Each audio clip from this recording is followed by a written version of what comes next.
अस्सलाम वालेकुम नाजरीन, खुशामदीद। प्रोग्राम आपके लिए डायबिटिक्स इंस्टीट्यूट पाकिस्तान की तरफ से, और प्रोग्राम में हमारे साथ हमेशा की तरह शरीक हैं डॉक्टर मोहम्मद इम्तियाज़ हसन, जो कि डायबिटोलॉजिस्ट हैं, कंसल्टेंट हैं और मेडिकल डायरेक्टर हैं डायबिटिक्स इंस्टीट्यूट पाकिस्तान के। ज़ियाबीतस के साथ कैसे जिएँ, डॉक्टर साहब आपको खुशामदीद कहते हैं। और हमारे साथ हैं मिस इकरा तारिक, हमेशा की तरह। मिस इकरा, आज आप नए साल में क्या कोई कलर्स का कॉम्बिनेशन जो आपको लगता है कि इसको पहनने से कोई कलर्स डल होते हैं, कुछ ब्राइट होते हैं, उससे भी फ़र्क पड़ता है मूड मिजाज में? बिल्कुल ऐसा होता है, उससे भी आपके मूड मिजाज के ऊपर इफ़ेक्ट आता है। जैसे अगर आप तैयार होते हैं तो उससे भी आपके मूड के ऊपर इफ़ेक्ट आता है। ठीक है। तो अगर आप तैयार नहीं होते तो उससे भी आपका जो है वो मूड नीचे चला जाता है। अच्छा डॉक्टर साहब, ये बताइएगा कि अब 2018 आ गया और लोग अहदो पैमान करते हैं, इस साल ये करेंगे, इस साल ये करेंगे। कोई कहता है मैंने वज़न घटाना है, कोई कहता है वज़न कम करना है, कोई डायबिटिक्स जो है वो ये बात करेंगे कि भाई हमने अपनी HbA1c सही रखनी है। तो आप किस किस्म की तैयारी का, जैसे ये मिस ने तैयारी की बात की, किस किस्म की तैयारी इनको करनी चाहिए कि 2018 डायबिटिक्स का बहुत ही अच्छा गुजरे? जो भी कोई भी ओकेजन होता है ना, जैसे नया साल है, ईद है और यौम पाकिस्तान है जी, यौम आज़ादी है, तो ऐसा दिन हम मुकर्रर कर सकते हैं अपनी ज़िंदगी के अंदर जो एक लैंडमार्क का दिन अच्छा, हो, इट्स अ गुड आइडिया, है ना। तो उसके हम कहें जी, इस साल जो हम यकम से या इस साल 2018 जनवरी से हम वॉक शुरू कर लेंगे, अपनी ज़िंदगी में तब्दीली लेके आएंगे। इस साल हमने अपने डायबिटीज़ को कंट्रोल करना अहद करते हैं और इसको बाकायदगी से डॉक्टर साहब की इंस्ट्रक्शन पे हम अमल करेंगे। तो किसी भी लैंडमार्क डे को आप अपना एक दिन मुकर्रर कर लें। इससे एक तो आपका याद भी रहेगा आपको कि जी मैंने 14 अगस्त को ये काम शुरू किया। मैं ये नहीं कहता कि आप वॉक 14 अगस्त से शुरू करें तो जैसे अभी का महीना है, हाँ, अभी महीना साल शुरू हुआ है, तो जनवरी है। हाँ, इवन अपनी सालगिरह का दिन बंदा कर सकता है, बर्थडे का दिन उसको आप सेलिब्रेट कर सकते हैं किसी अहद के साथ, किसी पैमान के साथ कि जी हम इस साल हम ये अगला साल में से गुजारेंगे। तो ये एक बड़ा अच्छा होता है, आइडिया होता है कि जैसे आप अपनी ज़िंदगी के अंदर एक पॉजिटिव तब्दीली लेके आएंगे। कुछ लोग प्लान्स करते हैं तो अपनी ज़िंदगी को प्लान को किसी दिन के साथ एसोसिएट कर लें, तो वे उससे फिर उनके एक अपनायत भी रहेगी, एक उनको रहेगा कि ये मैंने उस दिन ये अहद किया था, मैंने इस साल ये करना है। तो मेरे ख़्याल से इससे काफ़ी अच्छी तब्दीली लाई जा सकती है। लेकिन जो है कि इसमें हो कि पॉजिटिव जो चीज़ें आपके अंदर खामी है, जो कमी है, उसको इस साल पूरा कमी को पूरा करने का हम जो है उसका इरादा करें, बेहतरी लेके डॉक्टर साहब, अकेले कोई काम करना मुश्किल लगता है। अगर हमारे साथ कुछ पीयर ग्रुप हो, मगर ऐसा पीयर ग्रुप ना हो जो कि हमारे किए किराए पे भी पानी फेर दे, और अगर हम किसी की अंडर सुपरविज़न हो तो फिर चीज़ों को अचीव करना कुछ आसान हो जाता है। पीयर ग्रुप का जो आइडिया है ये दुनिया में नया नहीं है, यानी किसी भी जो क्रॉनिक डिजीज़ की मैनेजमेंट के लिए पीयर ग्रुप्स बनते हैं। जैसे जो लोग अल्कोहल को छोड़ना चाहते हैं उनके लिए ग्रुप, अमेरिका में ग्रुप है, अल्कोहल एनोनिमस के नाम से है।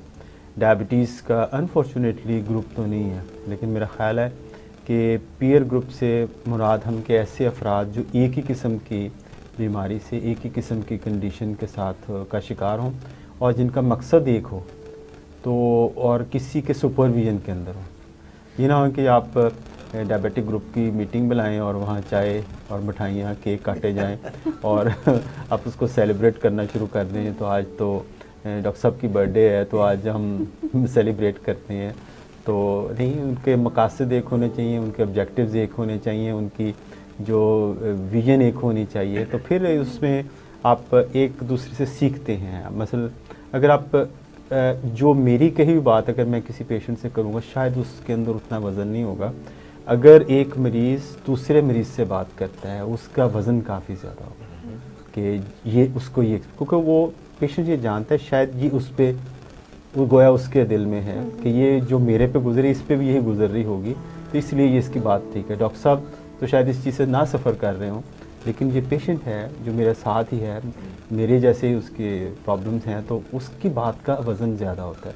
तो आप अपने एक्सपीरियंस शेयर करते हो। मतलब इंसुलिन लगाने वालों को आप पीयर ग्रुप बना सकते हैं, जो लोग गोलियां लेते हैं और जो sir as a whole diabetes का बना सकते हैं जी। वो अपने एक्सपीरियंस शेयर कर सकते हैं, अपनी प्रॉब्लम डिस्कस कर सकते हैं। लेकिन उनको को गाइड करने वाला, उनको कोई रहनुमा, उनका डॉक्टर, उनका एजुकेटर, उनका साइकोलॉजिस्ट, ये उसको लीड करे, तो फिर वो एक आप उसके ऑब्जेक्टिव्स के अंदर रह के बात कर सकते हैं। ये सिंपल एक व्हाट्सएप ग्रुप ना हो जहाँ पे आप लतीफ़े भी चल रहे हों, ठीक है, it should be on the thing should be on the lighter note, लेकिन जो objective main thing should be main thing. ठीक है, जैसे आपने कोई सवाल करना है, ये हमारे पास एक केस स्टडी है। एक क्वेश्चन है, पहले ये पूछ लेते हैं। डॉक्टर साहब आपसे एक क्वेश्चन है कि उदास नाराज साहब हैं एक, जिन्होंने सवाल पूछा है। उदास नाराज वो पूछते इसीलिए उन्होंने ये सवाल पूछा है, इसीलिए उन्होंने ये सवाल पूछा है। ये साहिबा है, मैं आपको अंदर की कहानी बता रहा हूँ, मुझे पता है। अच्छा, हाँ, ये साहिबा है। अच्छा, वो ये पूछती हैं कि अगर किसी का ब्लड प्रेशर ऊपर वाला 150 और नीचे वाला 110 रहता है, तो इससे कोई प्रॉब्लम तो नहीं हो सकती? 150 और नीचे वाला 110 ऑब्वियसली ये अनकंट्रोल ब्लड प्रेशर है, हाई ब्लड प्रेशर है, जो डायबिटीज़ के अंदर एक बहुत ही कॉमन और आम कॉम्प्लिकेशन है। यानी मैं तो ये कहता हूँ जो डायबिटीज़ है, हाई ब्लड प्रेशर है, यूरिक एसिड है, दिल की बीमारी है, कोलेस्ट्रॉल है, ये सारे बहन भाई हैं और इन सारे फैमिली मेम्बर्स के अंदर आपस में बहुत प्यार है और प्यार भी इतना कि डजन होगी अगर एक आता है तो दूसरा भी साथ चले आता है और बिला इजाज़त आता है। तो इसलिए जब हम बीमारी को मैनेज करते हैं एज ए ग्रुप के तौर पर मैनेज करते हैं, तो अगर ये नहीं हो सकता, और आमतौर पर यही देखा गया कि जो लोग डायबिटिक होते हैं उनको हाइपरटेंसिव भी होते हैं, या हाइपरटेंसिव होते हैं वो डायबिटिक हो जाते हैं। तो ये लगता है ऐसे ही है और हकीकत में भी है कि इनकी जो पैथोलॉजी यानी जो वजह एक ही है, उसके जिसको मेटाबॉलिक सिंड्रोम ये कह सकते हैं, जो अंदर मैकेनिज्म चल रहा है। लेकिन ये ब्लड प्रेशर को कंट्रोल करना बहुत ज़रूरी है डायबिटिक पेशेंट के अंदर, क्योंकि आप अगर इसको कंट्रोल नहीं करते तो आप अपने दुश्मन के अंदर एक की जो है ना वो दुश्मन के इजाफा कर रहे होते हैं। अगर ये स्मोकिंग भी कर रहे होते हैं तो वो भी एक दुश्मन को ऐड कर लेते हैं, यानी ये मैनेजेबल फैक्टर है। तो इसका जो लेवल है डायबिटिक पेशेंट में हम कहते हैं ये 130/80 से नीचे रखें, लेकिन थोड़ी सी अगर रिलैक्सेशन है तो 140/80 से नीचे रखें हर सूरत में। जो दवाइयाँ हैं उन अद्वियात का प्रॉपर इस्तेमाल करें, और लेकिन ऐसी अद्वियात अपने डॉक्टर को कह के तजवीज़ करवाएं, क्योंकि ब्लड प्रेशर की जो अद्वियात हैं उनके अंदर ऐसी अद्वियात हैं जो गुर्दों को भी महफूज रखती हैं और ब्लड प्रेशर को भी कंट्रोल करती हैं और हार्ट पे भी अच्छे असरात मुरतब करती हैं। तो अपने डॉक्टर को कहें हम ऐसी अद्वियात दें ब्लड प्रेशर की जो गुर्दों को भी सेफ रखें। अलग अलग डॉक्टर जी अलग अलग दवाइयाँ होंगी हार्ट के लिए, ब्लड प्रेशर जी, ब्लड प्रेशर गुर्दों के लिए। अगर गुर्दों के लिए ब्लड प्रेशर की दवाई दें तो वो दोनों काम कर सकती हैं, यानी वो आपके गुर्दों को भी सेव रख सकती हैं, ब्लड प्रेशर को भी कंट्रोल कर सकते हैं। तो हर हाल में ब्लड प्रेशर को बहुत सख्ती से कंट्रोल में रखना बहुत ज़रूरी है, नहीं तो ये प्रॉब्लम कई गुना बढ़ सकती है। जो सबसे बड़ा प्रॉब्लम आ सकता है खुदा न खास्ता दिल की बीमारी या फालज की बीमारी या गुर्दों की बीमारी या आँखों के अंदर उसका डैमेज हाई ब्लड प्रेशर का, क्योंकि हो सकता है क्योंकि शुगर भी वही काम कर रही होती है, नुकसान पहुँचा रही होती है, और ब्लड प्रेशर भी, तो दो दुश्मन मिल जाते हैं तो नुकसान कई गुना ज़्यादा हो सकता है। अच्छा, एक और सवाल डॉक्टर साहब आपसे मैंने पूछना है, जैसे अगर कोई इंसान जिसको डायबिटीज़ भी है और उसकी एज 40+ है या 45+ है, क्या उसकी एज के मुताबिक उसका जो ब्लड प्रेशर है उसमें भी हम कोई गुंजाइश रख सकते हैं कि 135 से ज़्यादा हो जाए या 145 से ज़्यादा हो जाए, या 120 ही होना चाहिए या इससे ज़्यादा वो नहीं जा सकता? ये बड़ी कॉमन मिथ है जिस पे शायद कभी हमने बात नहीं की, कि वो बहुत सारे लोगों का ख्याल है कि एज जमा 100 तो ये आपका सिस्टोलिक ब्लड प्रेशर होना चाहिए, यानी अगर 50 साल का तो उसका 150 नॉर्मल है, अगर 60 साल का तो 160 नॉर्मल है। ये बिल्कुल गलतुल आम है, यानी ये बिल्कुल इसमें गलत ख्याल है कि 160 ब्लड प्रेशर डैमेजिंग है।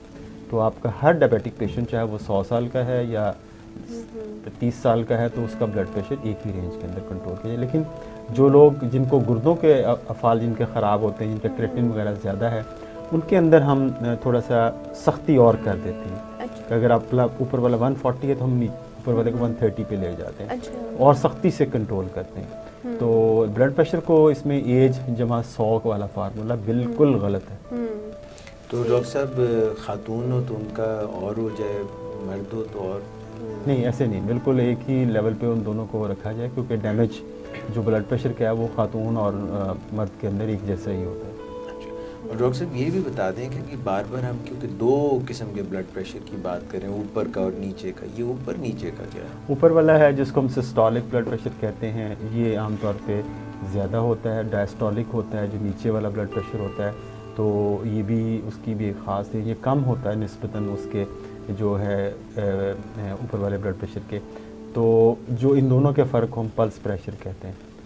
तो इसमें ऊपर वाला ब्लड प्रेशर, जैसे मैंने गुजारिश की, डायबिटिक पेशेंट में सिस्टोलिक जिसको ब्लड प्रेशर कहते हैं 140 से ज़्यादा ना हो, और डायस्टोलिक 80 से ज़्यादा ना हो। तो सर ये क्यों होता है फ़र्क? सिस्टोलिक क्यों होता है और डायस्टोलिक? सिस्टोलिक होता है कि जो आपका दिल जब पंप करता है ब्लड को, तो उसका जो कार्डियक आउटपुट होता है, जिसको स्ट्रोक वॉल्यूम कहते हैं, यानी जो पंप कर रहा है उस, और वो तेज़ी से ब्लड सर्कुलेशन में जब फेंकता है तो जो वेव आती है तो वो एक पूरी वेव ट्रैवल करती पूरे सर्कुलेटरी सिस्टम, खून का खून जब शरेयान में, जो बड़ी शरेयान से फिर छोटी नालियों में जाता है, तो वो जो जाती, इसको हम जिस प्रेशर के साथ जाती है उसको हम सिस्टोलिक प्रेशर कहते हैं। जो ही पर वो रिलैक्स करता है, हार्ट वापस जाता है, हार्ट रिलैक्स होता है, ऐसे पंप किया फिर वापस गया, तो जो वापसी जो रिकॉयल में दिल फैल जाता है, दिल ज़रा वो फैल जाता है, खून दोबारा वापस आता है, तो जो खून की नालियाँ जो पहले इससे स्ट्रेच हुई होती हैं वापस अपनी रिकॉयल करती हैं, तो उस पर जो प्रेशर आता है उसको डायस्टोलिक ब्लड प्रेशर वो कम होता है।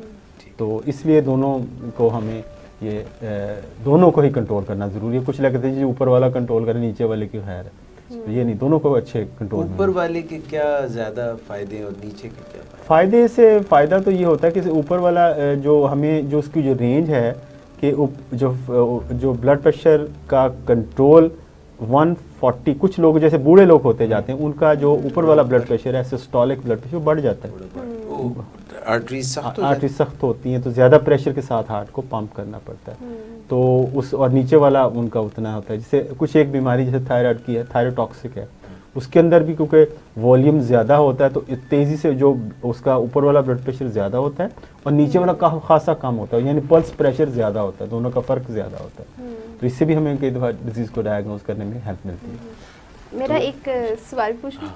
एक सवाल है मेरा आपसे डॉक्टर साहब कि जैसे ब्लड प्रेशर, जो आपका ऊपर वाला ब्लड प्रेशर है वो हाई होता है, तो उससे क्या क्या नुकसानात हो सकते हैं? अगर नीचे वाला ब्लड प्रेशर हाई रहता है या लो रहता है तो वो आपको किन खतरों की जानिब लेकर जा सकता है? लो ब्लड प्रेशर तो खैर शायद आपको कोई नुकसान शायद ना करे जितना जो हाई ब्लड प्रेशर नुकसान करता है।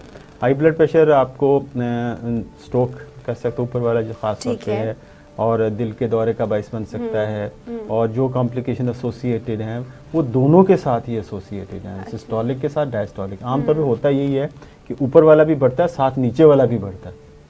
ये नहीं होता कि एक जो खाली सिस्टोलिक ऊपर बढ़ता है उसको हम आइसोलेटेड सिस्टोलिक हाइपरटेंशन कहते हैं, जिसमें सिर्फ ऊपर वाला ब्लड प्रेशर ज़्यादा होता है, वो एक अलग डिजीज है। ठीक हो गया जी, ये हमने काफ़ी ब्लड प्रेशर के ऊपर जो बातचीत करी। डॉक्टर साहब एक ख़ास केस है, इस पे ज़रा आपकी तवज्जो चाहिए। 5 साल से इनको शुगर है, गुज़श्ता 5 साल से, और साथ में इनको हेपेटाइटिस सी वायरस भी है, और ये कहते हैं कि इनका कोई आपस में हेपेटाइटिस सी वायरस का और डायबिटीज़ का कोई आपस में ताल्लुक़, रिलेशनशिप वगैरह है, और इनकी डायबिटीज़ पर क्या इसके भी कोई असरात हैं? ये एक रिलेशनशिप हेपेटाइटिस सी जो हमारे मुल्क में खासा एक आम बीमारी बन चुकी है, मेरे ख्याल से एक हमारी आबादी का खासा हिस्सा इसका शिकार है। बहुत सारे लोगों का ख्याल है ये जो गंदा पानी पीने से, ये इस तरह के पीने से नहीं होता, ये ब्लड टू ब्लड ट्रांसफ़र है, यानी किसी की अशिया जो यूज्ड हों हेपेटाइटिस सी के जो अफराद का, जैसे ब्लेड है, बार्बर की दुकान पे गया उसका ब्लेड आपको लग गया, ज़ख्म लग गया, या किसी का गलती से खून लगा दिया हेपेटाइटिस सी स्क्रीनिंग के बगैर, या ऐसे औज़ार डेंटिस्ट जो यूज़ करते हैं जो शेयर कर लिए गए हों, यानी हेपेटाइटिस सी पे भी इस्तेमाल हुए हों और नॉर्मल आदमी पे भी इस्तेमाल हो जाए तो उससे इन्फेक्शन, ये blood bond, blood to blood transfer है, ब्लड से होती है, ब्लड से होती है। तो इसकी कॉम्प्लिकेशन तो बहुत ज़्यादा हैं। इसमें सबसे सर फहरिस्त है कि ये जिगर का, अल्टीमेटली जिगर को कमज़ोर करता जाता है, और दूसरा कि इसकी वजह से जिगर के अंदर खून का प्रेशर बढ़ जाता है, जिसको हम पोर्टल हाइपरटेंशन कहते हैं।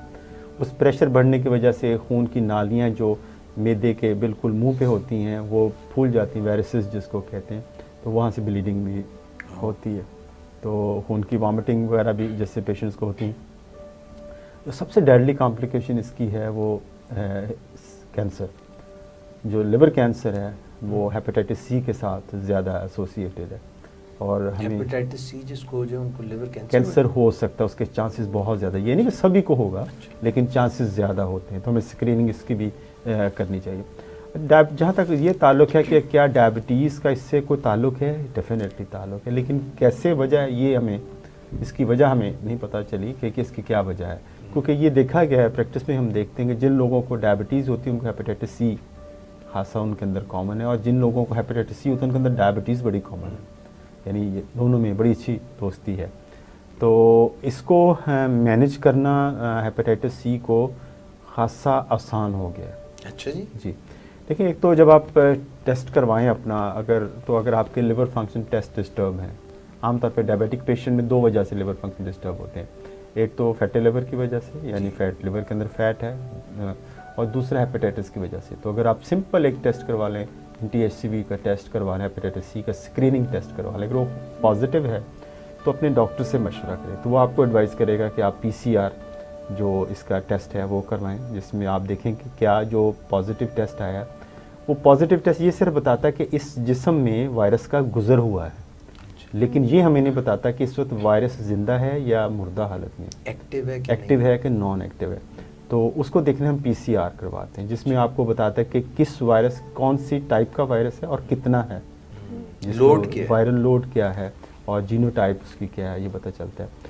तो इनिशियली पहले ये होता था कि इसको इंजेक्शन थेरेपी थी, इंटरफेरॉन थेरेपी चलती थी, जो हफ्ते में इंजेक्शन लगते थे आपको, और फिर उसके बाद खासा महंगा इंजेक्शन था, और 6 माह का इलाज होता था। अब इंजेक्शन वाला तो अब किस्सा पारीना में चला गया, अब गोलियां इसकी मौजूद हैं जो आप गोलियों से इलाज कर सकते हैं डेली बेसिस पे, और इसका अब शाफी इलाज है।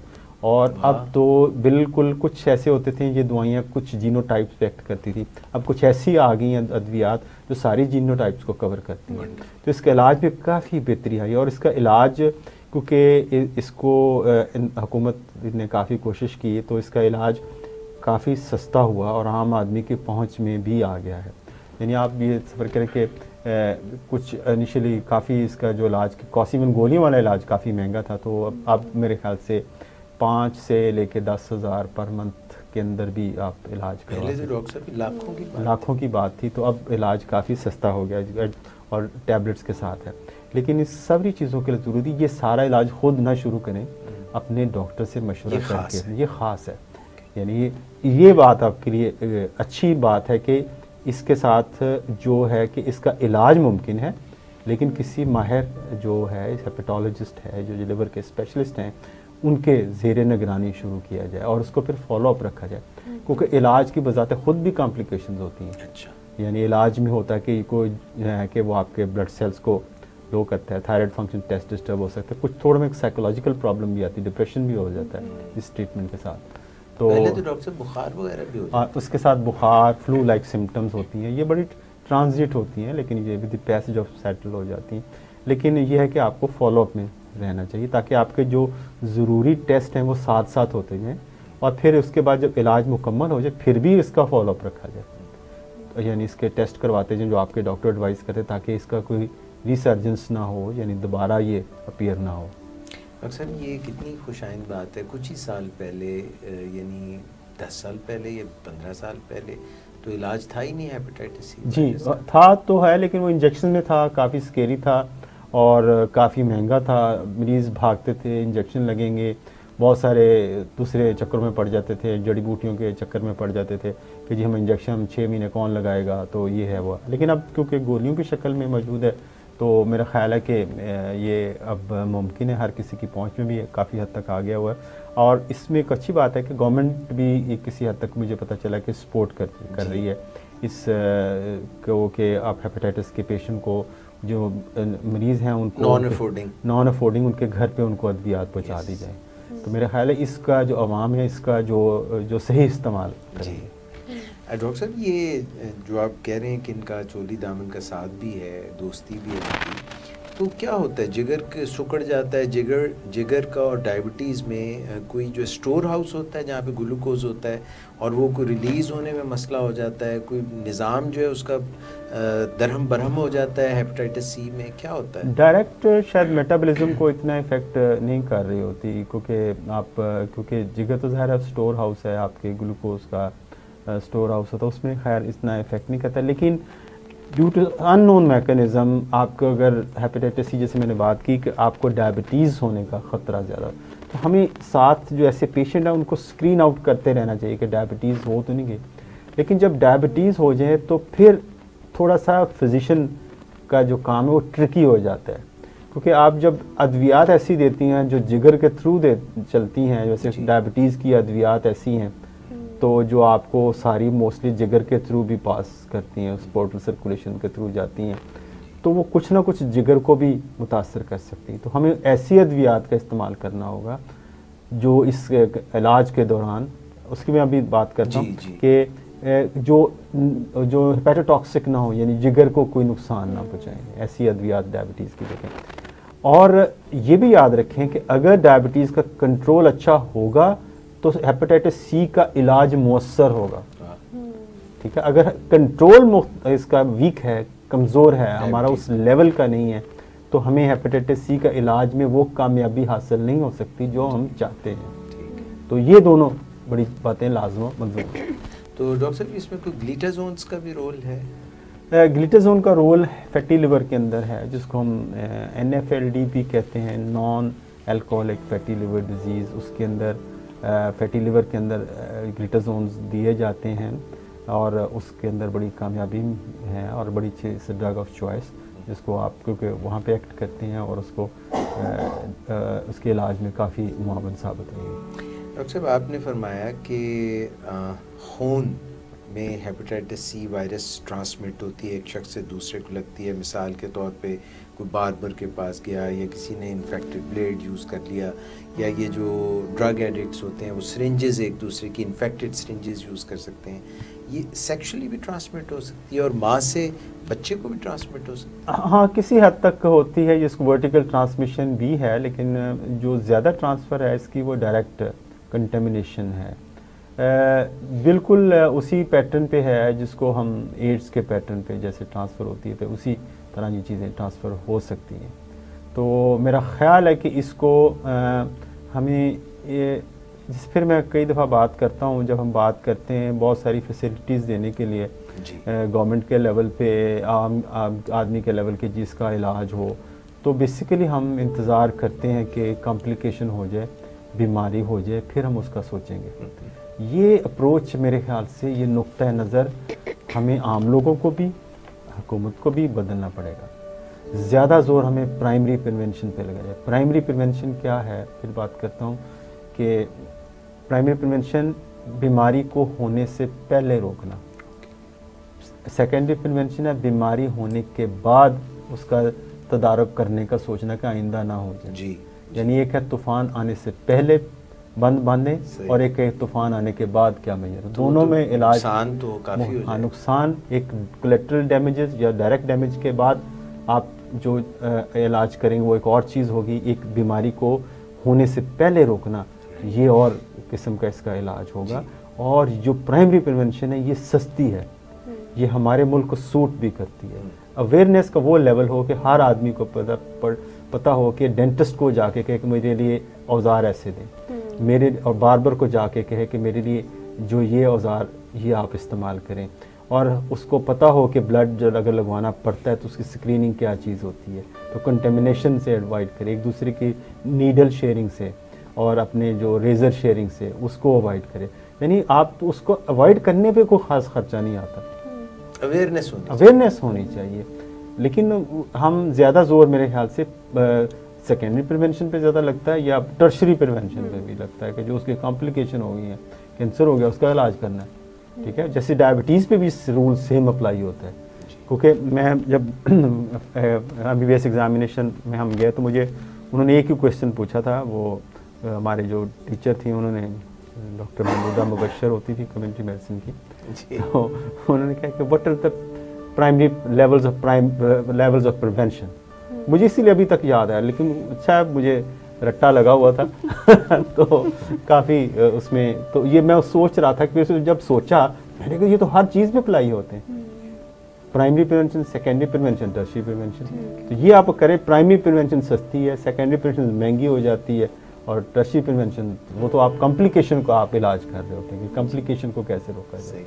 मेरे दो सवाल, अच्छा नहीं आप पूछें। आप पहले अपनी बात। अच्छा क्वेश्चन मेरा एक ये था कि जैसे ब्लड के थ्रू भी ये मतलब कि हेपेटाइटिस का आपने बताया, क्या किसी का पानी, झूठा पानी पीने से या खाना खाने से भी ये हो सकता है? Good question. ये लोगों में बड़ा तो जी वो ऐसे नहीं होता, किसी के साथ आप बर्तन शेयर कर रहे हैं या ऐसी कुछ चीज़ कर रही हैं उससे शायद और कोई बीमारी हो, लेकिन ये हेपेटाइटिस ऐसे शेयर नहीं होता, किसी का बर्तन है या जूठा पानी पीने से ऐसे शेयर नहीं होता, क्योंकि अमूमन वो अलग कर दिए जाते हैं ना उसके बर्तन भी, जो अक्सर देखने को आता है। नहीं, उसको ऐसे करने की जरूरत नहीं है। अच्छा डॉक्टर साहब, क्योंकि इसका नाम ही है हेपेटाइटिस सी, तो हेपेटाइटिस से क्या मुराद है? हेपेटाइटिस जो है ना, सिंपली इसको हम दो हिस्सों में डिवाइड करते हैं, एक्यूट हेपेटाइटिस और एक है क्रॉनिक हेपेटाइटिस। एक्यूट हेपेटाइटिस जो आप देखते हैं जिसको जरकान हो गया जी, आपको नज़र आते हैं, पीलिया जिसको कहते हैं। हेपेटाइटिस जो ज़्यादा कॉमन है हेपेटाइटिस ए, हेपेटाइटिस ई, यानी ये एक्यूट है, यानी ये किसी को हेपेटाइटिस ए हो जाए जिसको पीलिया आम बच्चों को, बड़ों को, नौजवानों को अक्सर ज़्यादा होता है, तो वो एक वो वाटरबॉर्न डिजीज़ है। अच्छा, खुराक के अंदर से या कट से नहीं है, ओरोफिकल रूट से है, यानी ऐसा कंटेमिनेटेड खुराक इस्तेमाल की तो वो हमें उससे वो पीलिया होता है। ये सेल्फ लिमिटिंग होता है, आप इलाज करें या ना करें उसको, आप मरीज़ को मॉनिटर करें तो आप कुछ अर्से बाद उससे निजात मिल जाती है, यानी ये आपके अंदर रन नहीं करता। हेपेटाइटिस ए एंड ई और ई। जो हेपेटाइटिस बी, सी और डी, बी और डी ये इकट्ठे हैं। अच्छा। यानी ये डीएनए वायरस से होता है। ये क्रॉनिसिटी में एक दफ़ा हो जाए तो ये बिल्कुल सी की तरह ही होता है ये भी, लेकिन इसको और ये क्रॉनिसिटी में चला जाता है, यानी ये क्रॉनिक हो जाता है, पुराना हो जाता है, और सी भी इसी तरह होता है। जो अच्छी बात ये है कि हेपेटाइटिस बी की वैक्सीन अवेलेबल है। कैसे? तो यानी अगर आप वो लोग जो हाई रिस्क हैं, जैसे लोग हैं जो ऐसा काम करते हैं, सर्जन हैं, नर्सेज हैं, डॉक्टर हैं, जिनको कट लगने का ख़तरा ज़्यादा है, तो वो हेपेटाइटिस बी की वैक्सीन करवा सकते हैं। पहले से करा लें, पहले करवा लें, होने से पहले आप अपना कर, जैसे प्राइमरी, ये है प्राइमरी प्रिवेंशन, ठीक है, आप अपनी वैक्सीन करवा के रखें, यानी वो 3 टीकों का कोर्स है वो आप करवा लें। एक पहले लगता है, फिर 6 हफ्ते बाद, फिर आप उसके बाद छोटे बच्चों को भी अब यूनिट्स के अंदर भी ये शुरू हो गया, ये बड़ी अच्छी बात है। तो लेकिन प्रॉब्लम ये है कि हेपेटाइटिस बी बड़ा अनकॉमन है, हम उसको कर तो लेते हैं, बड़ा कम देखने में आता है। जो सी बहुत ज़्यादा है, सी की वैक्सीन अवेलेबल नहीं है। अच्छा, सी की वैक्सीन अवेलेबल नहीं है, उसकी प्रिवेंशन के अवेलेबल नहीं है, तो इसलिए हमें उसमें थोड़े से इश्यूज आते हैं, उसमें और तरीके से प्रिवेंट करना पड़ेगा पहले से एहतियात। और सी कॉमन भी ज़्यादा है और नुकसान भी डैमेजेस भी उसके ज़्यादा है। ये काफ़ी हेपेटाइटिस पे आज हमने बात की। एक आखिरी बात मुझे बताइए कि हेपेटाइटिस सी हो गया किसी को, डायबिटीज़ भी है, इलाज में क्या आप कुछ फ़र्क करेंगे? जैसे मैंने भी इंसुलिन देंगे या नहीं देंगे, गोलियां देंगे या नहीं देंगे, उसको वॉक करे या ना करे, क्या करे, देखिए क्या? बाकी लाइफस्टाइल मॉडिफिकेशन तो वैसे ही चलेगी जैसे सारे लोग करते हैं। अगर तो उसके लिवर फंक्शन टेस्ट डिस्टर्ब हैं, पर ज़्यादा चल रहे हैं, तो आप जैसे मैंने भी बात की कि उन अद्वियात को अवॉइड करेंगे जो लिवर के अंदर प्रॉब्लम कर सकती हैं। तो इसमें लोगों में इंसुलिन का इस्तेमाल करना बेहतर हो जाता है। लेकिन अगर तो ऐसी डायबिटीज़ है जो मैनेज हो रही है इंसुलिन से, तो जब मेरे ख्याल से इलाज मुकम्मल हो जाए तो आप अपने जो पिछले ट्रीटमेंट पे वापस जा सकते हैं। लेकिन अगर आप इंसुलिन पे आपका डॉक्टर रखना चाहते हैं तो ये बेहतर एक ऑप्शन है, क्योंकि इंसुलिन वो ट्रीटमेंट है जिसके ना जिगर पे कोई साइड इफ़ेक्ट है, ना कोई किडनीज पे साइड इफ़ेक्ट है, ना बॉडी के अंदर कोई साइड इफ़ेक्ट्स हैं। तो दवाई इंसुलिन ख़राब नहीं करेगी, ये दवाइयों के अंदर कुछ प्रॉब्लम्स आ सकते हैं, लेकिन फिर मैं बात करता हूँ कोई भी इलाज अपने डॉक्टर के मशवरे के बगैर शुरू ना करें। ये एक नुक्ता याद रखें, क्योंकि बाज़ औक़ात ये डिस्क्रिशन हो जाती है डॉक्टर की कि वो डिसाइड करता है क्योंकि यहाँ पे इसको ये इलाज चलना चाहिए, ये गोलियों वाला इलाज जाना है, यहाँ पे आपको इंसुलिन भी इस पॉइंट पे हमें स्विच करना है या नहीं करना। मेरा भी एक आखिरी सवाल है। नहीं, आप बाद में भी कर लें। आखिरी में एक सवाल मेरा ये है कि जो डायबिटिक पेशेंट्स जो कि डायलिसिस पे भी चले जाते हैं, तो क्या वो आखिरी मतलब कि समझा जाता है, जैसे कुछ लोग, कुछ पेशेंट्स जो होते हैं वो नहीं जाते हैं, डायलिसिस नहीं करवाते हैं, वो कहते हैं कि अगर एक दफ़ा मैंने शुरू कर लिए तो इसका मतलब है कि मैं मौत के बहुत करीब हो गया हूँ।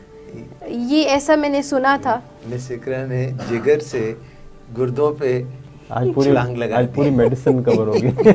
मेरे ज़हन में एक सवाल आ गया था। तो नहीं, सवाल तो इनका बड़ा वैलिड है और ठीक है, क्योंकि हम कॉम्प्लिकेशन जो पैरेलल चल रही हैं उसके साथ ये ऐसे कुछ ना कुछ ऐसे लोग होंगे जो डायलिसिस पे होंगे। देखिए, जो डायलिसिस हम करते हैं उसमें हम कहते हैं एंड स्टेज रीनल डिजीज़ पे, ESRD जिसको कहते हैं। तो यानी जब आपके किडनी फंक्शन इतने कम हो जाते हैं कि वो आपके बॉडी का सारा ब्लड फिल्टर नहीं कर सकते, यानी उसको सादा लफ्ज़ों में वो आपका खून साफ़ नहीं कर सकते, उनकी कैपेसिटी इस हद तक गिर जाती है। तो उस हवाले से क्योंकि फिर आपके बॉडी के अंदर यूरिया का लेवल बढ़ना शुरू होता है। जब यूरिया का लेवल बढ़ता है तो वो इट्सेल्फ एक पॉइज़न के तौर पे काम कर रहा होता है। यानी उससे जिन लोगों का होता है कि उन लोगों के जिनका गुर्दे काम नहीं कर रहे होते, उनका जो बोन मैरो है वो कम ब्लड बना रहा होता है, वो खून की कमी का शिकार हो जाते हैं। उनके ब्रेन के अंदर ऐसी चेंजेस आती है, गनूदगी में रह सकते हैं। और उनके अंदर क्योंकि यूरिया जो होता है वो फॉल्स न्यूरोट्रांसमीटर के तौर पे एक्ट करता है, तो फिर उसके साथ उनको मैदे पे इफेक्ट होता है, उनको वॉमिटिंग्स, नोजिया, खाना पूरी तरह हजम नहीं होता। तो इम्पॉर्टेंट चीज़ है कि उनका ब्लड प्रेशर हाई होना शुरू हो जाता है। और एंड स्टेज रीनल डिजीज़ के जो लोगों के अंदर जो कॉज ऑफ डेथ है वो इट्सेल्फ कोई क्रेटिनिन या ये चीज़ नहीं है, उसका हार्ट डिजीज़ ज़्यादा होती है, हार्ट अटैक का इंसिडेंस ज़्यादा हो जाता है, तो मुख्तलिफ कॉम्प्लिकेशन होती हैं। तो हम ये गुर्दों का जो हम काम है ना, वो हम असल इसका इलाज है रीनल ट्रांसप्लांट, यानी किडनी की तब्दीली, गुर्दे की तब्दीली या उसका है।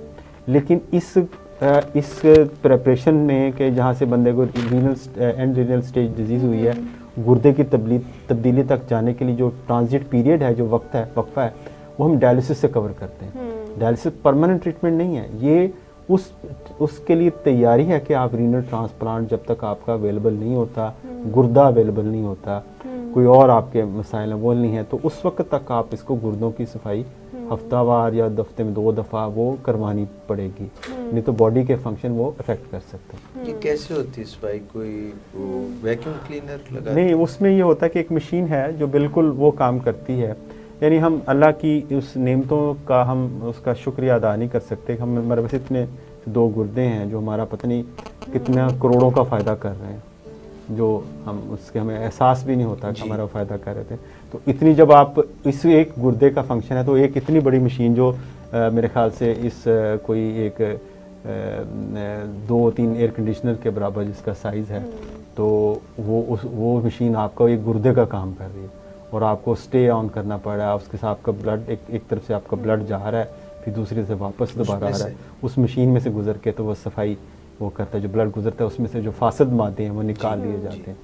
तो ये जो चीज़ है वो ट्रबल है, उसकी ज़रा कॉस्ट ऑफ ट्रीटमेंट भी आपका बढ़ जाता है इससे। कोई वो फिल्टर सा लगा होता है उसमें से डायलिसिस में निकल के कुछ चीज़ों को रोक लेता है, कुछ को वापस जो काम गुर्दे कर रहे होते हैं एग्जैक्टली मुफ्त में हमें मिल होता है, वो हम मशीन पे दे देते हैं। डॉक्टर साहब, ये जो गुर्दों की बीमारी की सबसे बड़ी वजह क्या है? कुछ बड़ी वजूहात में से क्या? 2-3 बड़ी वजूहात है पाकिस्तान के अंदर। Number 1 diabetes. अच्छा, बजाते को diabetes itself, uncontrolled diabetes, long standing. हाँ, दूसरा हाइपरटेंशन, ये अभी जिसका शुरू में आपने ब्लड प्रेशर का जिक्र, ब्लड प्रेशर, और ये 2 बड़ी वजूहात हैं, और दोनों कंट्रोलेबल हैं। और कुछ लोगों के अंदर और भी जेनेटिक कॉजेज भी हैं, पॉलीसिस्टिक डिजीज़ है किडनी की या दूसरे चीज़ें हैं, लेकिन ये 2 मोटी कॉज है। डॉक्टर साहब, एक और सवाल है मेरा आपसे, जैसे कुछ हम देखते हैं पेशेंट्स को बहुत कम ऐसे पेशेंट्स मैंने देखे हैं जिनके पेट में पानी भी हो जाता है, पानी भर जाता है, डायबिटीज़ भी उनकी कंट्रोल में नहीं है, वो वॉक भी नहीं कर सकते हैं। तो वो जो पेशेंट्स हैं वो कैसे अपने आप को, वो उसमें फिर क्या किया जाता है? देखिए ये सारी चीज़ें ना, ये कॉम्प्लिकेशन, ये दो वजह से पेट में जो ओसाइटिस है इसकी एक दो वजूहात हैं। सबसे बड़ी वजह कि जब बात हम करते थे हेपेटिक फेलियर की, यानी कि जब आपका जिगर काम नहीं करता, जिगर का एक काम बहुत इंपॉर्टेंट काम होता है एल्ब्यूमिन बनाना। एल्ब्यूमिन जो होती है प्रोटीन होती है, तो वो अगर कम बनेगी तो उससे एल्ब्यूमिन का काम ये होता है कि ये खून की नालियों में पानी को रिटेन करती है, यानी आपके पानी को होल्ड करती है। तो जब वो आपके एल्ब्यूमिन काम होता है, पानी रिटेन नहीं करता, वो टिश्यूज़ के अंदर चला जाता है। अच्छा। तो सारे जिस्म पे सोजन हो सकती है, पेट पे सोजन आ सकती है। लेकिन ऐसी अद्वियात मौजूद हैं जिस स्पाइरोलैक्टोन्स लेवल, तो वो हम उसमें दें, उसको उससे उनको ओसाइटिस को कंट्रोल किया जाए। लेकिन उससे उनका ये नहीं कि उसी के साथ वो ज़िंदगी गुजारेंगे, लेकिन इसको मैनेज किया जाता है और अच्छा इफेक्टिव ट्रीटमेंट अवेलेबल है, मैनेजमेंट पॉसिबल है। बिल्कुल ठीक है। तो ये डॉक्टर साहब यानी कि पेट में भी पानी पड़ सकता है जी, और ये एक्सट्रीम नेफ्रोटिक सिंड्रोम में जैसे किडनी बहुत ज़्यादा काम नहीं कर रहे और तो उसमें भी अगर एल्ब्यूमिन लॉस इतना ज़्यादा हो गया नेफ्रोटिक सिंड्रोम में जैसे होती, तो उसमें भी ये हमें इस कंडीशन देखने को मिलती है। तो डॉक्टर साहब ये long standing diabetes, uncontrolled diabetes में भी तो कोई प्रोटीन खारिज पेशाब में भी तो होने लगती है? हाँ जी, जिसको हम अगर बहुत इब्तदाई स्टेज पे है, जिसको माइक्रो एल्ब्यूमिन यूरिया कहते हैं जी, यानी अगर 30 मिलीग्राम से ज़्यादा है लेकिन 300 मिलीग्राम से कम है, तो ये माइक्रो एल्ब्यूमिन यूरिया की स्टेज है, जिस पे हम, लेकिन ये इतनी माइनर होती है कि वो आपको एडिमा वगैरह तो नहीं काज करती, तो लेकिन इसको मैनेज किया जा सकता है। अच्छा कंट्रोल ब्लड प्रेशर का, शुगर का, लिपिड्स का कंट्रोल किया जाए, स्मोकिंग बंद की जाए, तो ये काफ़ी हद तक काबू में आ जाती। लेकिन वंस इट क्रॉसेस 300 मिलीग्राम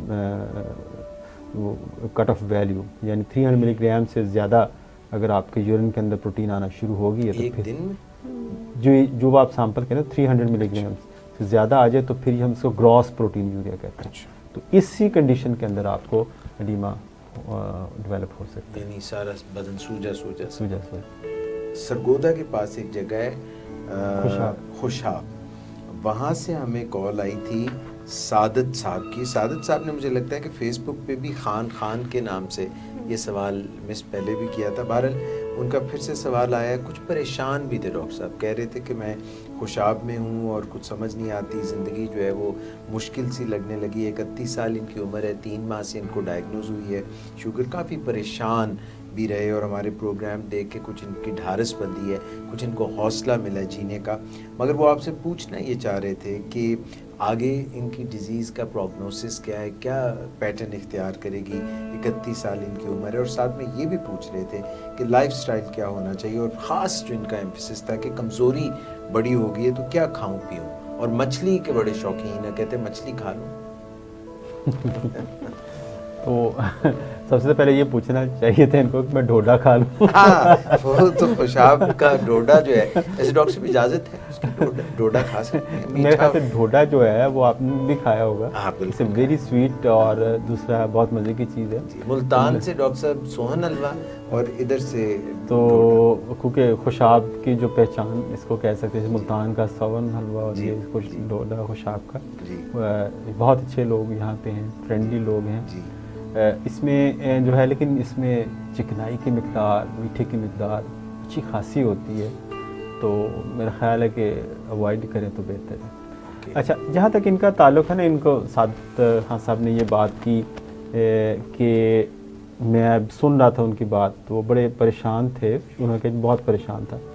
ये होता है, ये कॉमन एक फिनोमेना है। देखिए, उम्र का वो हिस्सा जिसमें 30, 35, 40 साल उम्र, जहाँ पे इंसान एक स्ट्रगल के फेज़ में होता है, वो अपनी एक जद्दोजहद का आगाज़ कर रहा होता है, अपने करियर का आगाज़ कर रहा होता है, अपने प्रोफेशन को देख रहा होता है। जैसे ये टीचर हैं, तो एक बिल्कुल स्टार्ट होगा टीचिंग का, अभी शादी हुई होगी या होने वाली होगी, या बच्चे होंगे, छोटे होंगे, तो अचानक उसको पता चलता है उसको ऐसी एक बीमारी हो गई है जिसके बारे में बहुत सारी तोहमात हैं, जो हम बहुत सारी डिस्कस भी करते रहते हैं। जी अब तो शायद इसका इलाज कोई नहीं है, this is end of the world, अब मेरी सारी दुनिया जहाँ की खाने पीने की चीज़ें बंद, और मेरी ज़िंदगी का खात्मा बिल करीब, ठीक है, खुदा न खास्ता। तो ये इस किस्म की सोचें आती हैं, और बिल्कुल कई दफ़ा हम बात करते हैं कि उनको ऐसे महसूस होता है कि उनके सर पे बम फटा, यानी एक तो बम वैसे फटे ना, अगर सर के ऊपर फटे तो वो आपके लिए एक शॉकिंग होता है, आपको हिला के रख देता है।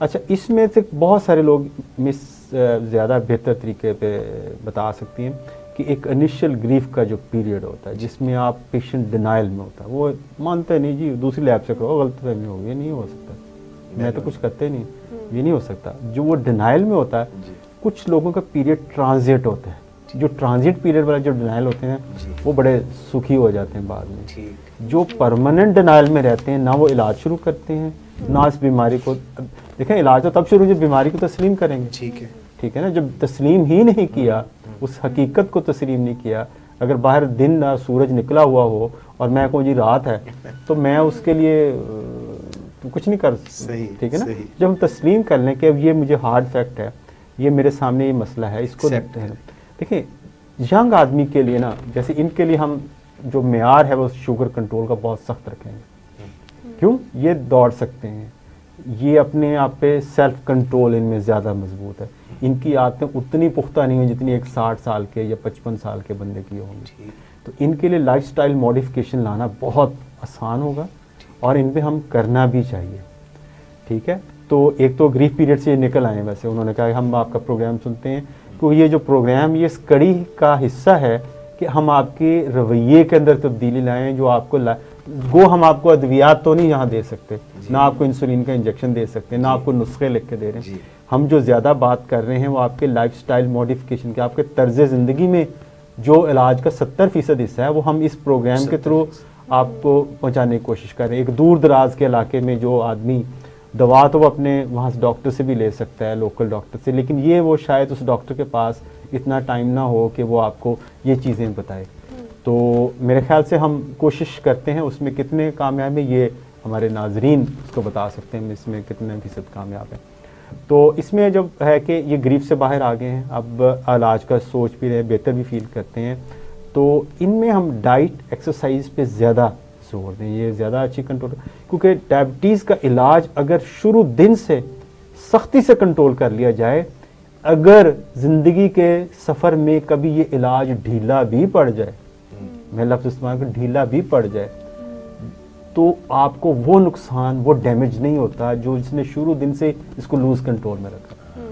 इसको हम कहते हैं मेटाबॉलिक मेमोरी, यानी अगर आपने शुरू दिन से कंट्रोल करे, आपका बॉडी याद रखता है, आपके बॉडी इसने शुरू दिन से इसको कंट्रोल कर लिया, कभी भी आपकी गिरफ्त इस इलाज में तब्दीली भी पड़ती है इस सफ़र में, तो आपको वो एडवांटेजेस, वो बेनिफिट्स वो मिलते रहेंगे जो आपने शुरू में लिए थे।